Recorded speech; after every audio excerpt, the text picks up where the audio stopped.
तो अक्सर हमारा फोकस सिर्फ खुद पर ही होता है, लेकिन असली आनंद तब आता है जब दोनों पार्टनर्स एक ही लेवल पर कनेक्ट हों। आज हम उस रिदम और पेस की बात करेंगे जो आपकी केमिस्ट्री को पूरी तरह इग्नाइट कर सकता है। मैं आपको बताऊंगी कि कब आपको अपना गियर शिफ्ट करना है और कब आपको थोड़ा स्लो होकर कंट्रोल लेना है। ये नॉलेज आपके रिश्ते को और भी गहरा और स्ट्रांग बना सकती है। तो बिना समय गंवाए चलिए वीडियो को आगे बढ़ाते हैं।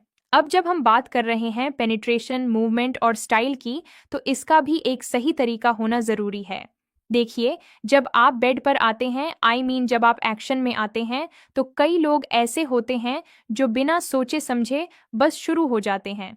कई लोग सीधे यही सोचते हैं कि बस तुरंत शुरू करना है, मूवमेंट देनी है और फिर खत्म कर देना है। लेकिन सच कहें तो इसमें असली मजा नहीं आता। थोड़े ही समय में सब कुछ खत्म हो जाता है और यही सबसे बड़ी समस्या बन जाती है। जब तक आप अपनी ड्यूरेशन को नहीं बढ़ाते, तब तक आप कभी भी अपने पार्टनर को पूरी तरह से संतुष्ट नहीं कर पाएंगे। कई बार ऐसा भी होता है कि आपका पार्टनर अगली बार मिलने से भी कतराने लगता है। ऐसा होता है और इसका कारण भी यही होता है। इसलिए जरूरी है कि आप अपनी ड्यूरेशन पर काम करें और चीजों पर सही तरीके से फोकस करें। सबसे पहले समझने की कोशिश करें। अपने पार्टनर को समझना बहुत जरूरी है। ज्यादातर फीमेल्स को यही पसंद आता है कि समय थोड़ा लंबा हो, पेनिट्रेशन एंजॉयबल हो और फोरप्ले में भी इंटरेस्ट बना रहे। साथ ही हर पहलू में बैलेंस होना चाहिए।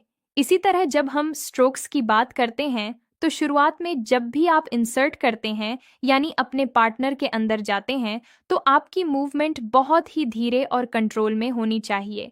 इसका मतलब यह नहीं कि हमेशा ही स्लो रहना है, लेकिन शुरुआत स्मूथ और आरामदायक होनी चाहिए। कम से कम 2 से 3 मिनट या फिर 5 मिनट तक धीरे धीरे पेनिट्रेशन करने की कोशिश करें।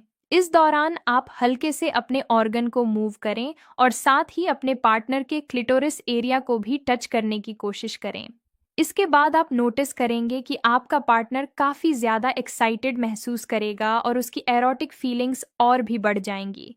वह आपके मूवमेंट्स के साथ खुद को सिंक करने लगेगी और आपकी हर फीलिंग पर रिएक्ट करेगी।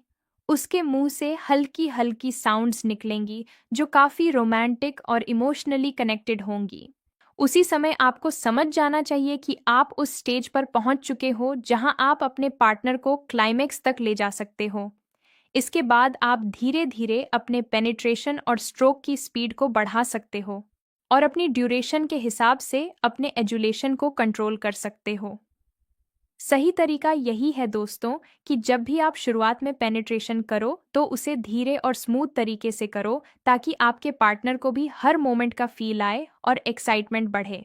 कई बार ऐसा भी होता है कि जब आप खुद इस प्रोसेस में होते हो और जैसे ही आप अपने ऑनर्गन को फीमेल पार्टनर के अंदर मूव करते हो, तो एक खास तरह का सेंसेशन फील होता है जो कभी कभी कंट्रोल से बाहर भी लग सकता है। इसी दौरान आपकी फीमेल पार्टनर के अंदर से नेचुरल फ्लूइड निकलना शुरू हो जाता है।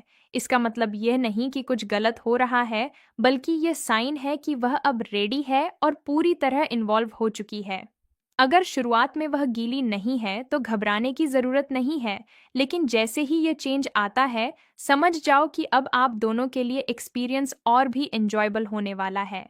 इसलिए इस चीज़ को ज़रूर ट्राई करो, अपने पार्टनर को उस लेवल तक लेकर जाओ जहां उसका अराउजल नेचुरली बढ़े। सही स्टिमुलेशन से मज़ा अपने आप बढ़ जाता है और जब आप स्पीड बढ़ाते हो तो वह भी उसे एंजॉय करती है। क्योंकि अगर आप शुरुआत में ही बहुत तेज तेज मूवमेंट करते हो तो आपके पार्टनर को दर्द भी हो सकता है।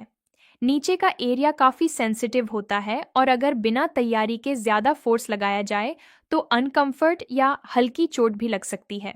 वहीं जब आप धीरे धीरे स्ट्रोक्स देते हो तो बॉडी को एडजस्ट होने का समय मिलता है और एक्सपीरियंस ज़्यादा स्मूथ और सेफ बनता है।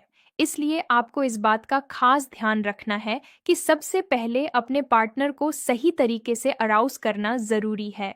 स्टिमुलेशन के जरिए उनका पहला नेचुरल रिस्पॉन्स आए, यानी उनका बॉडी रिस्पॉन्ड करे।